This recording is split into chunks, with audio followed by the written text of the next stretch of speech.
Hello guys and welcome back. This is the third and the last part of the Battlebus sequence mechanic. In the first part I just showcasing you all the battle passes. In the second part I showed you how you can change materials in there, and in this part I'm gonna go through the mechanic. The first thing, I have made some changes especially for the low-end devices, and you can see this in there. So you can use animations. So this is only for mobile or low-end devices. You can turn off or on animation. Then you can use specular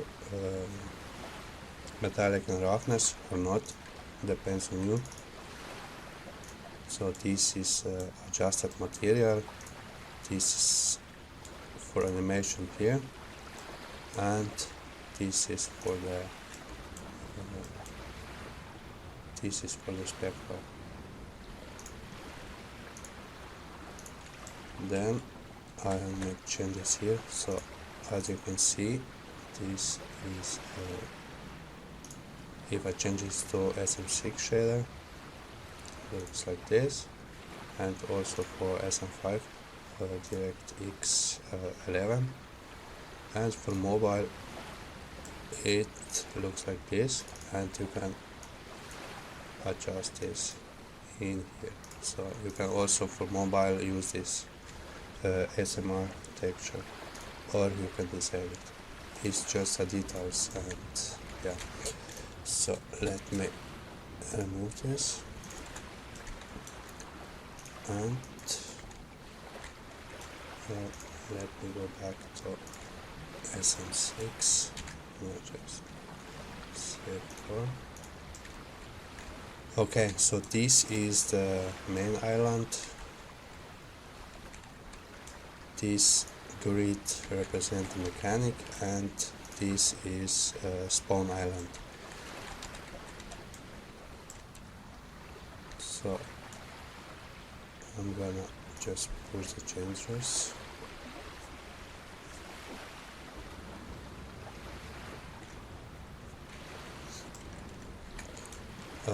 This mutator zone and barrier should be on the spawn island, and the player should not leave this zone. It's very important. Then, so this is a start timer.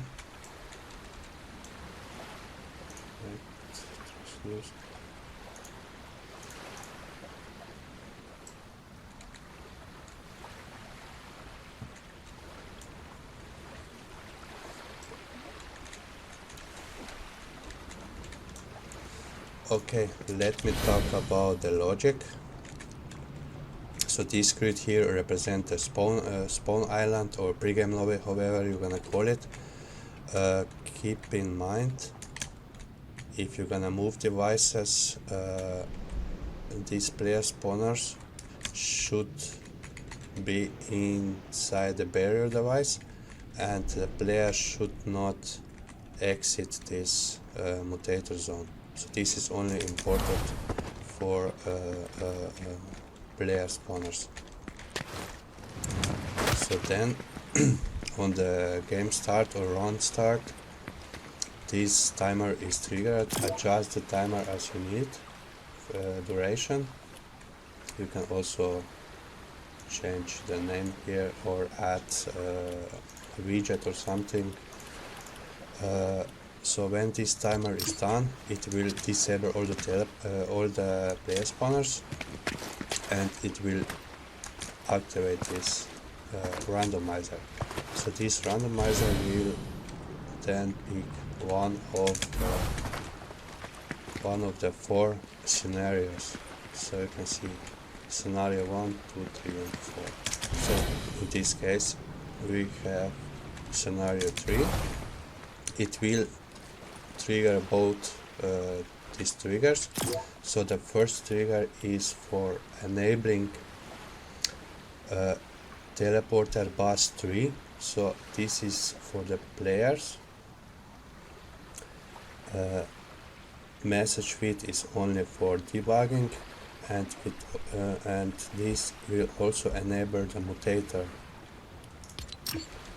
And the second trigger has a 0.5 seconds delay. It will start the second timer, and it will also start the cinematic sequence. So how are players teleported? Here is the logic behind. So when the player spawns, for example, if it spawns on the spawner 2, it will register by this device, and each reference device is connected with one player spawner, as you can see here. Player spawner 3, reference 3, reference 4, player spawner 4. And let me show you this. I'm a registering player on the player spawn, and the time before the player gets teleported is here. So when this succeeds, when the sequence is picked, it will enable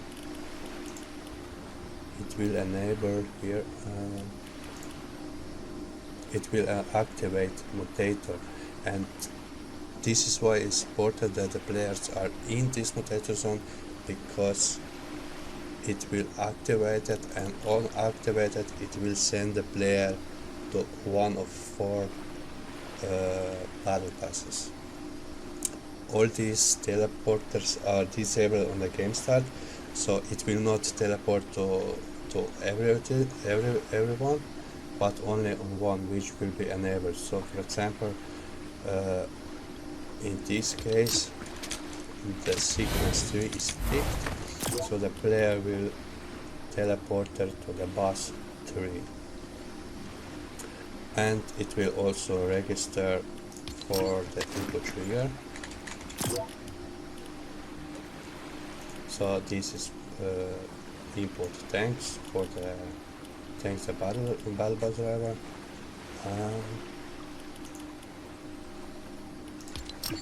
The next is jump, yeah. And also you can see here on input is press, it also teleport to one of 4 teleporters. Keep in mind all the teleporters are disabled on the game start. I'm only enabled which I need for the sequence. For example, sequence 1, it will enable only the teleporters for the Battlebus 1. Then for the 2, it will only enable the Battlebus 2, and so on. So the players are teleported to one of this, but enabling all the teleporters for the Battlebus 1. So this is important if you're gonna make more of these. If you're gonna make 10 scenarios, then you're gonna need to adjust these settings. Okay, so then we have the second timer is here. So this is triggered by this trigger.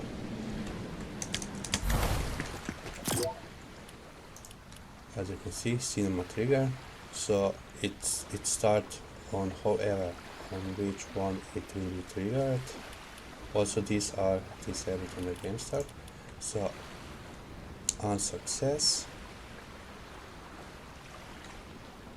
it's enabling all the input triggers. So this means when you start the sequence, Battlebus sequence, you cannot jump on the first second. You need to wait 10 seconds, and then you will get these inputs. And on the end, so when this 10 seconds succeeds, it will trigger this and this is the time where the player can jump thanks to the Battlebus driver, and on the end I'm disabling the barrier. So this is the barrier inside the Battlebus. So this means when this succeeds, it will disable the barrier and the players will fall down to the so this is basically for the AFK players. It will fall down and yes. Is this? So yeah, let's start the sequence. So we will see now. So I'm registered. I'm waiting. So now I'm teleporting. The deep down you can see the sequence 3 is active. I cannot jump yet because I need to wait. Now I'm assigned. I can thanks the Battlebus driver and so this was the sequence 1.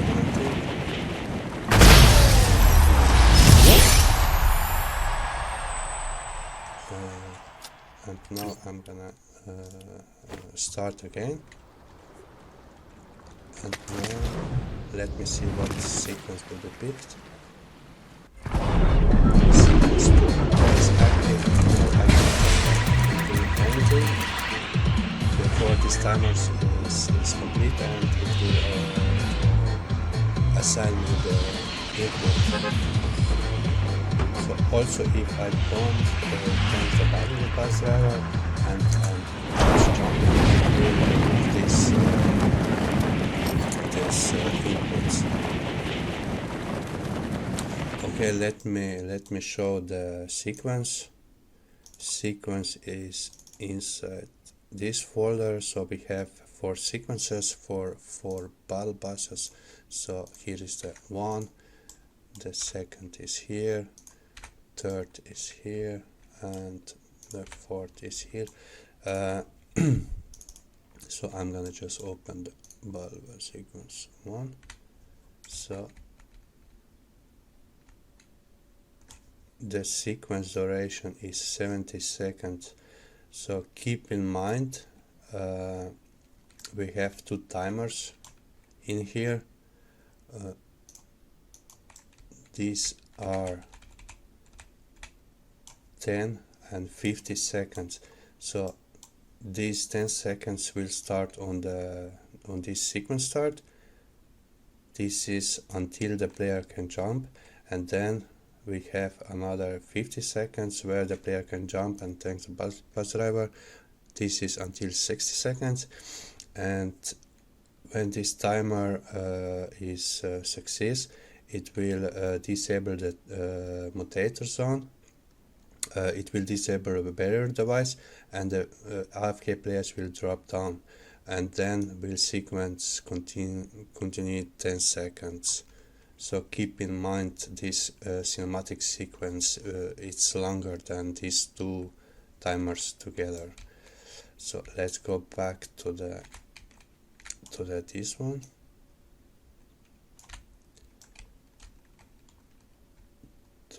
So this is the first. So as you can see on the sequence start, is on the first frame we have visibility set to off, and on the second frame is visibility on, and also on the end is visibility turned to off. Okay, this is about the sequence. So now I'm gonna show you what we have in this blueprints. So we have audio device here.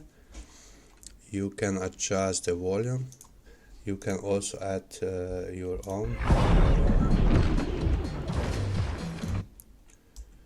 own sounds. Just replace in there.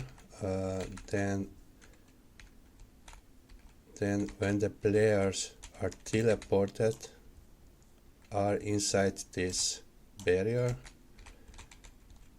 and the player cannot exit this barrier, until for AFK players, when the barrier is turned off, then the player fall down to the skydive device. So this is only that the player open that the player don't just drop down. Then when the player is teleported to the Battlebus, it will affected by this mutator zone. This will change the movement to 0, so the player cannot move inside here. And also we're adding camera, this orbital camera on the player entering this mutator zone, so this here. So you can also adjust this,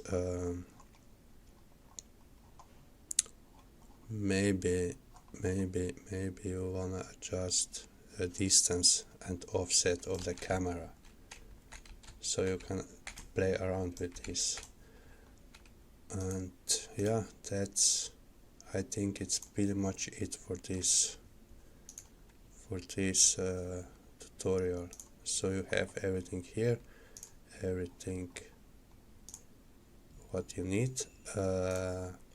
So inside mechanic, and this everything what is inside the tutorial folder. So these are all billboards, these grids, and also this, you can delete this folder if you don't need. And this message feed is only for debugging. So debug Battlebus sequence 1 is active, or 2, 3 or 4 is active. This is only for debugging. You can delete this tutorial folder here. So, and yeah, that's pretty much it for this Battlebus sequence. Have a nice day.